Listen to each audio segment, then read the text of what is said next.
Hi, my name is Lorena Moore, and today I'm going to be giving a speech for my communications class about how the system of the Electoral College should be abolished in the United States.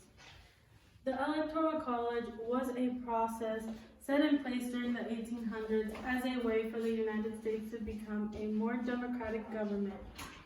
The United States needed a way to have control over our presidential candidates without physically picking them. They wanted to have some sort of control over presidential candidates due to the lack of knowledge during the 1800s. I believe if we want to call ourselves a more democratic government, we should abolish the Electoral College and pick a president based on majority votes rather than the impact of electoral votes on votes made by U.S. citizens. Let's start by addressing the fact that votes have more impact in some states than they do in others. Your vote is most likely going to count less in states that have more of a population versus states that have less of a population. Let's talk about Wyoming versus a state like California. California is a pretty big state with a pretty large population. They have around 39 million people living there versus Wyoming, which is a smaller state with less of a population, and they have around 500,000 people living there.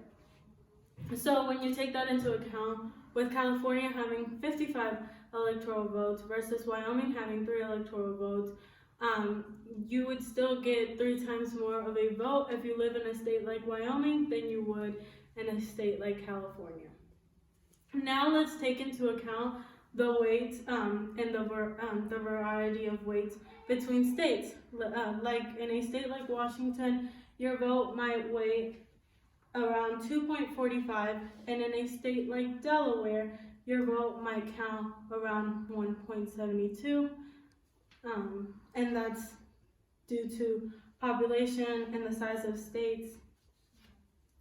And then the United States provides each state with different amounts of electoral votes, but that doesn't necessarily mean that your vote will count the same in each state.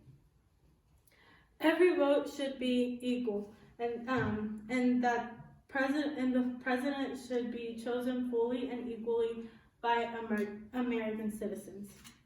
The Equal Protections Clause that is in the 14th Amendment means that we are all equal under the law. So why should our votes count differently in different parts of our nation?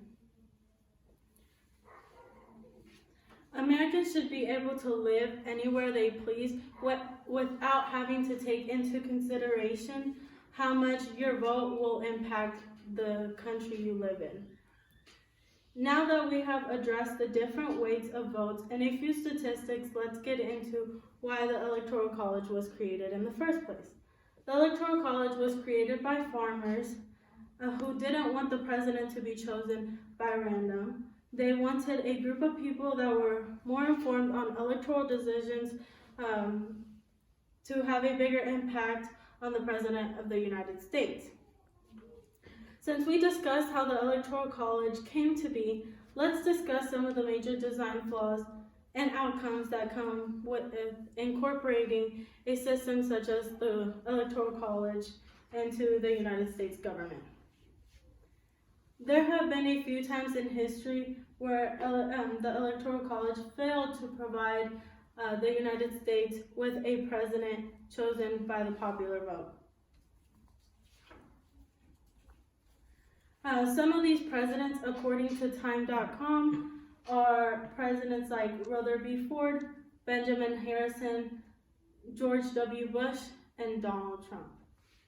It isn't right that we call ourselves a democratic country and disregard all the votes made by U.S. citizens.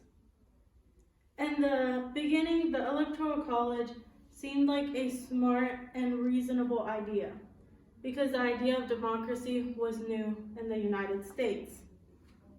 So implementing a system that would help make better and more informed decisions about presidential candidates was a smart idea at the time.